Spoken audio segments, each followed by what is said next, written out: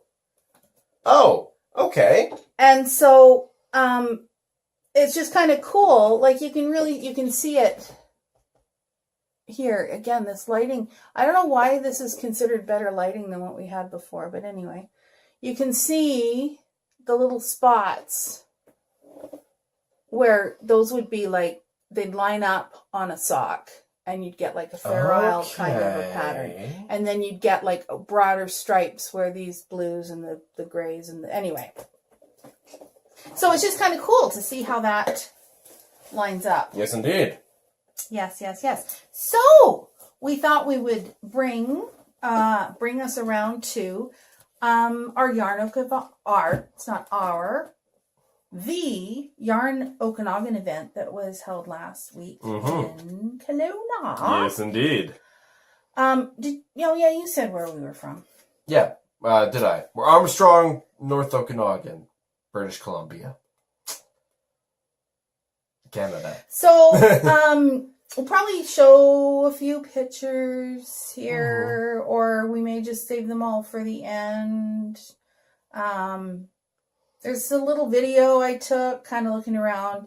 So my overall, you know what? I heard somebody today actually saying it was really small.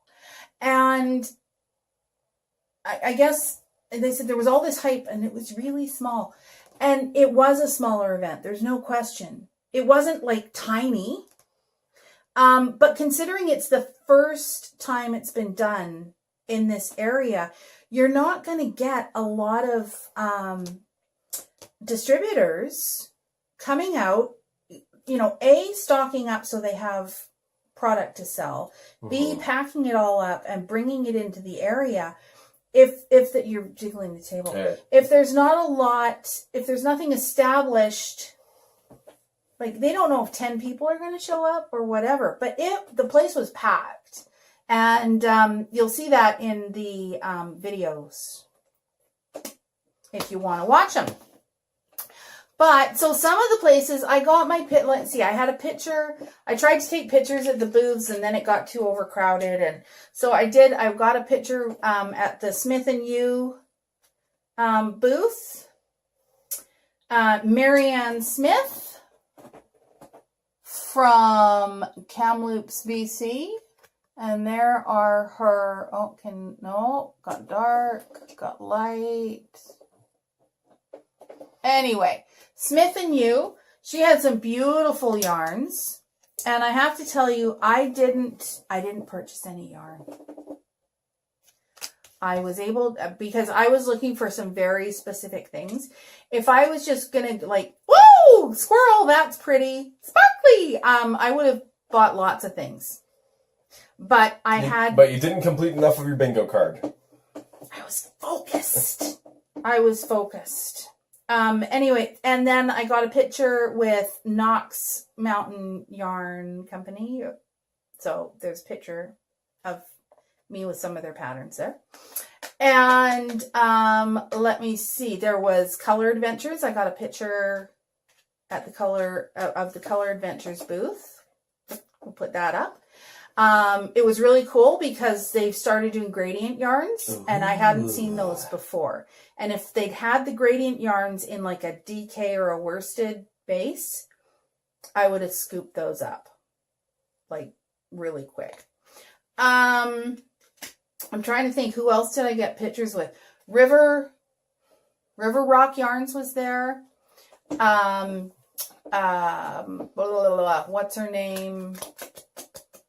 Anyway, that darn yarn shop and mill was there, and they had all sorts of like the undyed, milled but undyed yarns and things. They were beautiful. And honestly, I was in a rush. I was in a hurry because I was going camping. Two Sticks and You. I'll talk a bit more about them in a second. Two Sticks and You. This bag. Yeah, Mike showed you that last week. Was there. Isis Yarns. Bad Anna's. That was the name I was trying to get into my Bad Anna's. Bad Anna's. Isis fiber art. I had a Fiber crafts. I had a picture. Here's a picture. There's a picture. And I feel really, really bad because I was standing there admiring their yarn. And one of the girls who was working in the shop told me I'd spoiled our podcast for her. Did I tell you this? You did tell me this. And I was like, I'm sorry, what did I do? And I was wearing my finished graphite tank. And she's like, I'm binge watching your stuff right now, and now I know how it turned out. And it looks great. I was like, I know. Anyway, so I apologize for spoiling it for you, my dear. And I also apologize that I didn't get your name. That was really not a good thing on my part. But say hi to me so that I can make sure that we connect, because you're very sweet. Mm.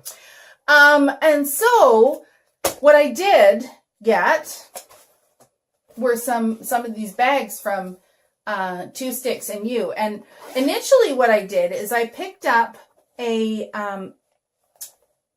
project bag of this size, and I liked this size because, okay, I have to tell you first that, do you want me to turn that one out too? Yeah. I have to tell you that I have spent a while now sort of pointing and laughing and terrible at people who would go, look at this project bag, and they've spent huge amounts of money on project bags. And I'm like, I got this paper bag that works just fine.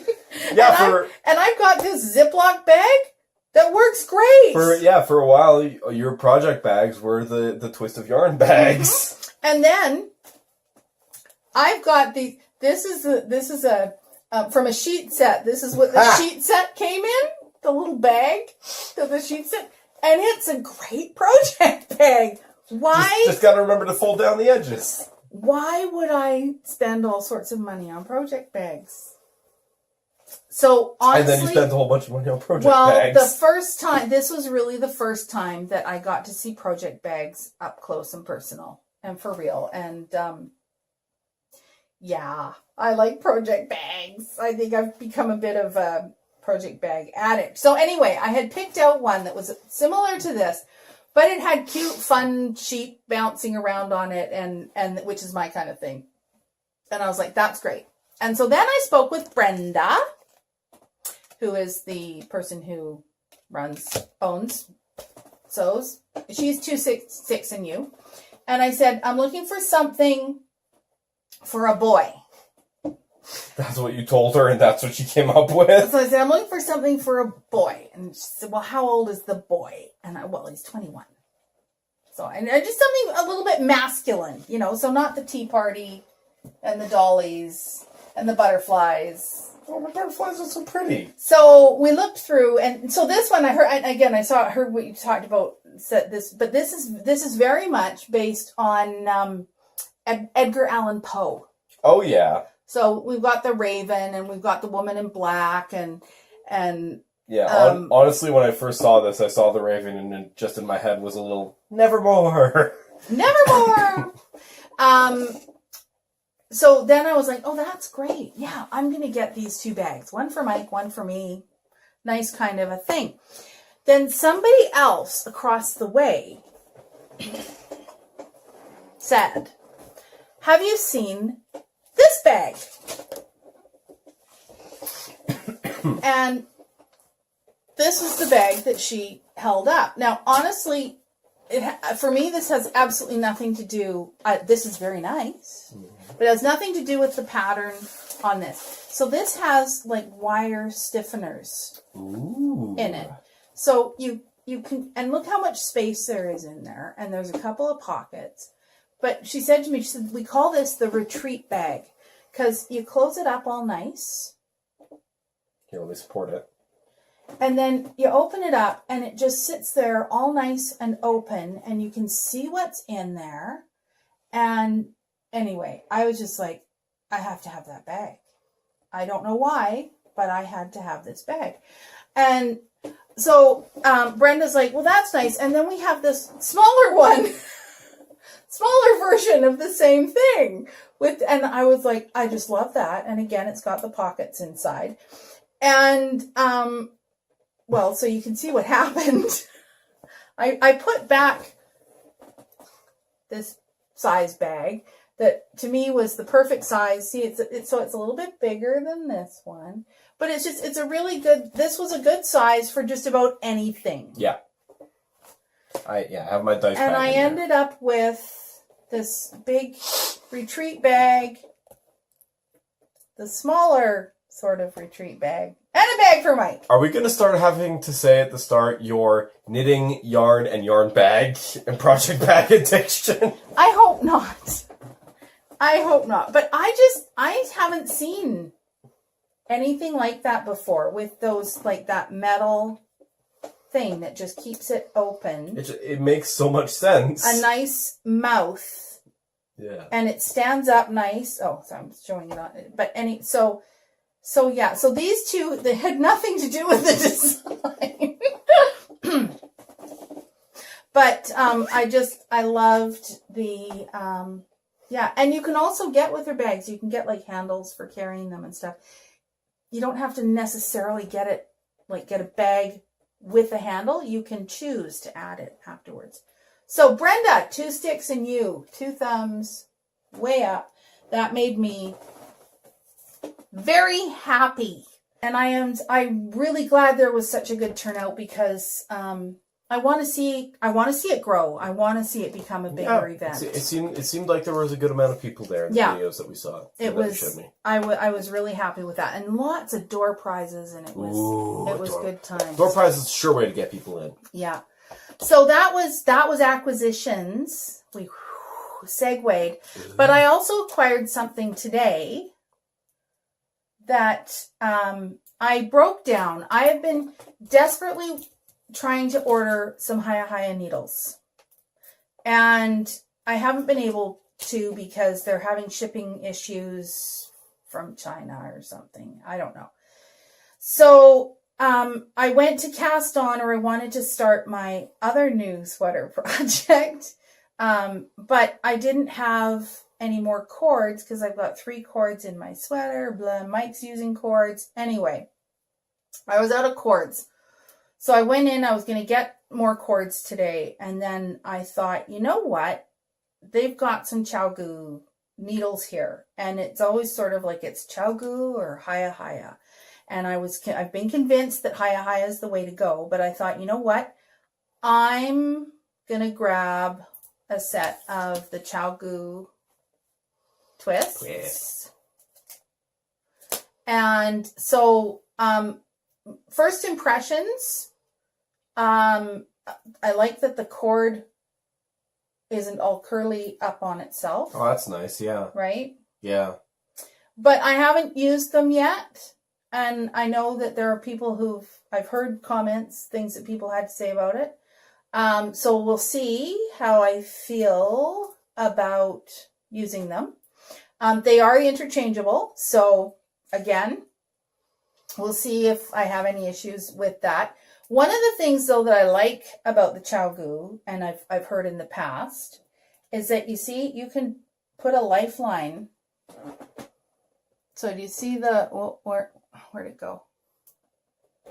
This little bit bigger hole right there. You can put a lifeline through there. You can put a lifeline through there. Oh! Knit. And then just, yeah. And then you've got your lifeline in for that. That's brilliant. And being something of a promoter of lifelines, I think that's pretty cool. Because really the biggest, can't be bothered to put a lifeline in, is that it's kind of a pain in the ass to do it. But if you just need to tack a yarn through there and knit a row. What? It may be a pain in the butt, but always use protection in a lifeline. Ooh! It didn't like me laughing. Anyway. That was a stretch. I'm sorry. Always knit with protection. use a lifeline. And thimbles. I thought I could use some thimbles for the way I knit, but Never mind. Okay. moving on. Moving right along. Moving along. Mike! Hi! What do you bring to the Are table? you sure you want me to keep talking? I'm not sure. Okay. Of course I do. So, I have to be honest, I haven't actually had a chance to play this game yet, but seeing it played and knowing the kinds of things that our group likes, I do hope that Spyfall becomes a regular at our board game nights. Spyfall is another hidden roles game. Oh, you're gonna open it? In the same sort of vein as Werewolf. The idea is you have all of these packets of cards, and you pick one, and all of these cards in each packet have the same location on them. So this one is the Carnival. And you deal these out in secret, but you throw in one spy card. The spy, as you can see, doesn't know what location they're at. And it is the goal of the spy. Okay, and gameplay takes place as people asking questions of other players, simultaneously trying to prove that they know where the location is, and testing the person they are asking if that person knows where the location is. And of course, the spy doesn't know the location. So the goal of all the players is to find the spy, and the goal of the spy is to figure out what location they're at. Without anyone figuring out who they are. Who they are. Yeah. So Sounds it's, like fun. yeah, I'm hoping this becomes a regular. I bet it will. It is recommended for 3 to 8 players. Perfect. And recommended ages 13 plus. They say on the box it takes 15 minutes to play. I think that's one round, and you're supposed to play multiple rounds.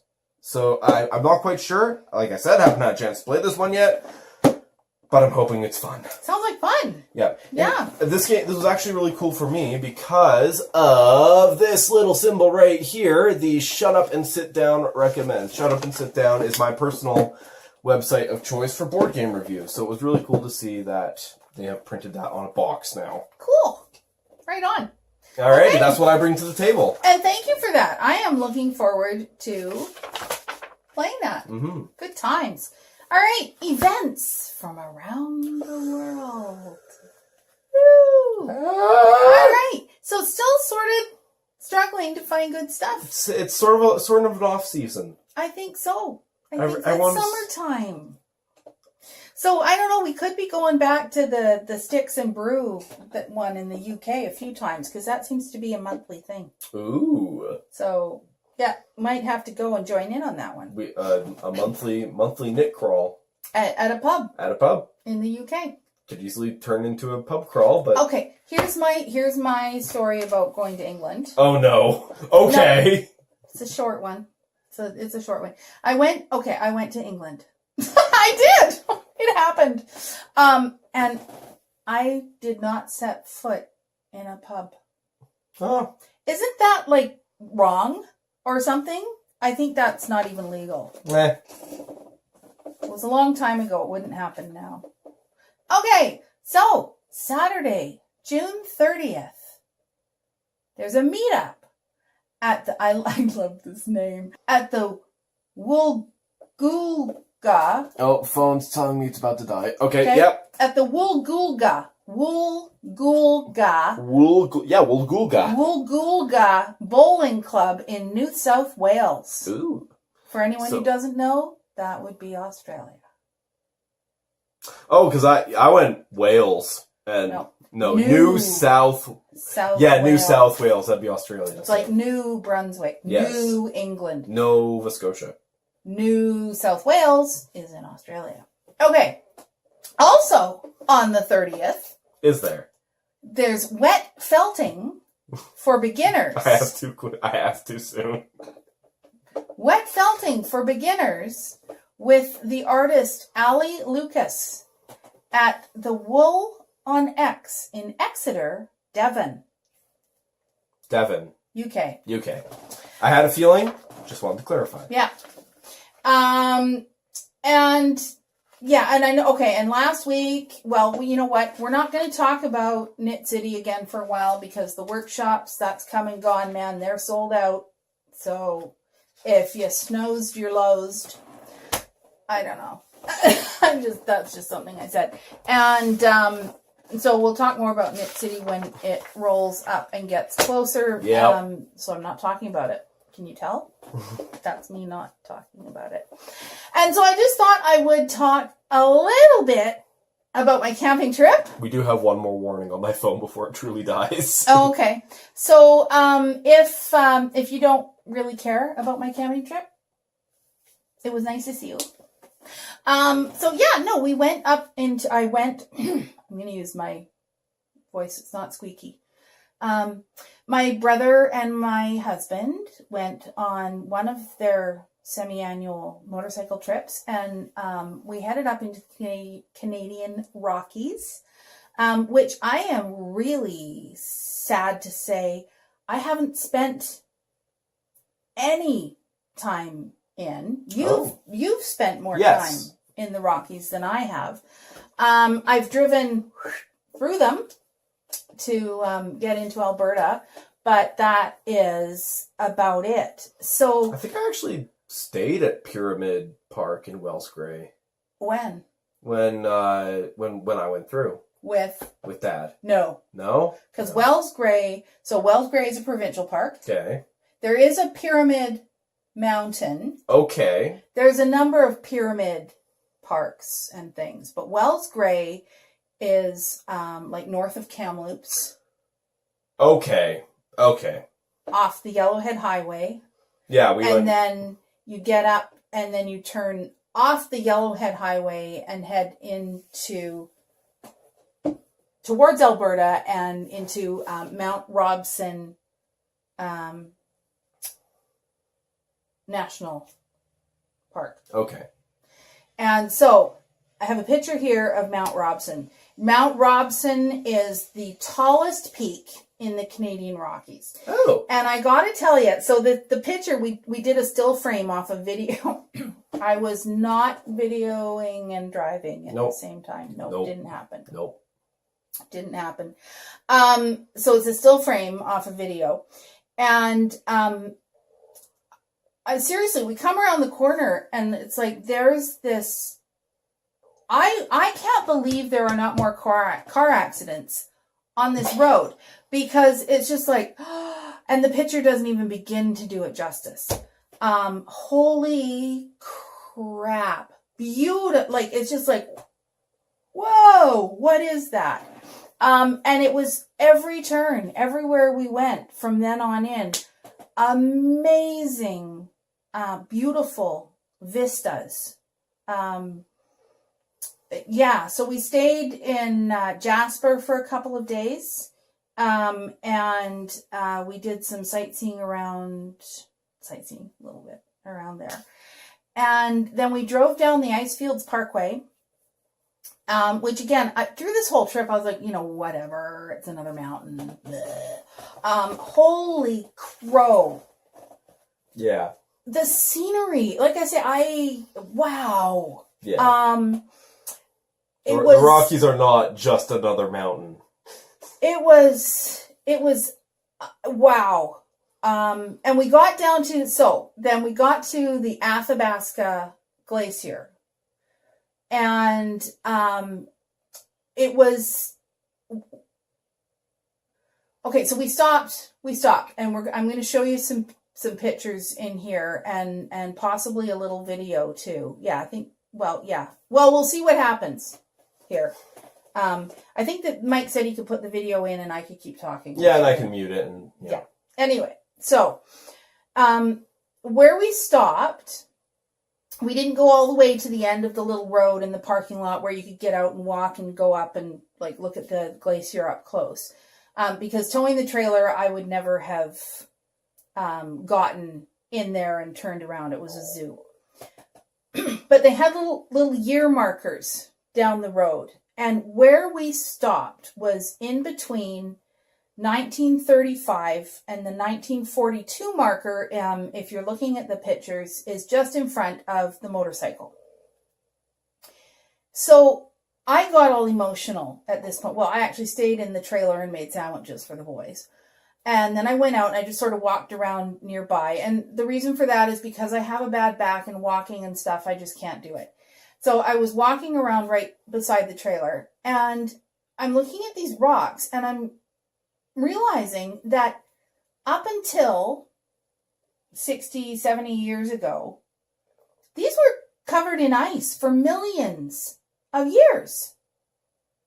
And it just, like, it blew me away. I started blubbering. I was standing there looking at these things and it just blew me away. But the other thing that surprised were these markers showing the recession of the glacier. Were also kind of anyway, it was a very emotional moment for me. These pictures, now some of these pictures too have my fingernails in them. And that's not on purpose. I was using my tablet and I'm holding it up and honestly it was so bright I couldn't see what was in the frame. So I was just kind of holding it up and hoping I was getting something. Sort of holding it kind of like. Well, okay, here's my tablet. So I'm holding it and I'm like, okay, yeah, I think I got something. Well, okay. That would have been, but okay, I think I got it. Yeah, so anyway, you got my fingernail. And I'm just showing you those because I think they're funny. With the story, they're funny. Yeah, they're funny. And then there's a couple pictures at Moraine Lake just before sunset. And again, wow. So I sat there for a little bit and knit. And that was nice. I tried to get a picture of me knitting, but taking my own picture of me knitting, it didn't work. But yeah, Moraine Lake, so beautiful. Mosquitoes, holy crap. They got better actually. By the time we got down to Lake Louise, they were better. But for the most part, the mosquitoes were pretty nasty. So I wasn't getting out of my trailer very much. And when I did, then I had to spray off all over me and that's gross and bleh. Got my worst problem is I'm allergic to the sun. So I got some sun rash happening up here. And then we got to see, there's a picture of what might look like I'm knitting while driving until you realize that the cars in front of me are all stopped. We got stopped for road work. So we're sitting there waiting because this is a typical thing. And usually, you could be stopped for 2 minutes, you could be stopped for 15 minutes, and you kind of wait and see the traffic come the other way, and then it's almost your turn. So as we're sitting there, the boys were still sitting on their motorcycles, just waiting, and then boom, there was this huge explosion, and they were actually blasting, and we had no idea. So we actually ended up waiting there for probably it was a half hour or more. Because after they blasted, then they had to go and clear the road so that everyone could get through. But anyway, so that was just a picture of me sitting and knitting. And not driving. Because we were waiting for them to finish blasting. But yeah, got really sick of driving. So we did come home early. But we had a great time. Mm-hmm. As much as I hate to invite more people to come and clog up our roads, wow, the Canadian Rockies, man, pretty awesome, pretty awesome. So yeah, that was my trip. Mm-hmm. I think, in a nutshell. Honestly, one of my most vivid memories from when I was in the Rockies, which was many years ago, but I was still able to remember it. we were staying at this campground, and they had all around the Rockies at various campgrounds, they have these signs that point up to peaks and say, that's Mount yada yada, its elevation is blah blah blah. Excuse me. And I remember once actually doing the math. We had a GPS with us, and we figured out our elevation and the difference to the elevation of the top of the mountain, and it was 2 kilometers up. And it was like, for me, that was a big thing. Because around here, it's not that much. But, yeah, huge mountains. And beautiful. Beautiful, big mountains. And just the the sharp, the knife edge.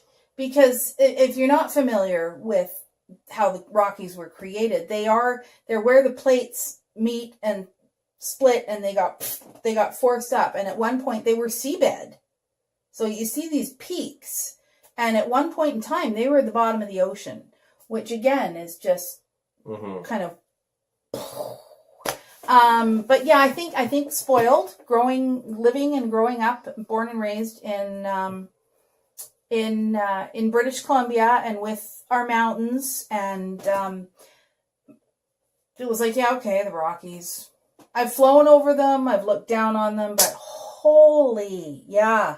I would like to go back and actually just sort of spend some more time just absorbing because it's really, really beautiful. So, yeah. Okay.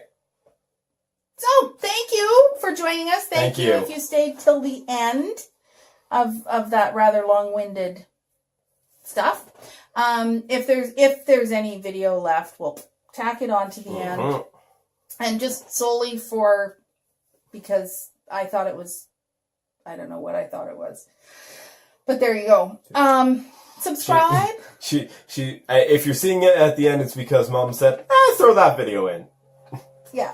Subscribe, like, comment, share. Tell your friends. Tell your friends, hit that little bell icon so you always know when we upload. Yeah. And we'll see you in a week or so. So, keep your knitting close and your family closer. Bye.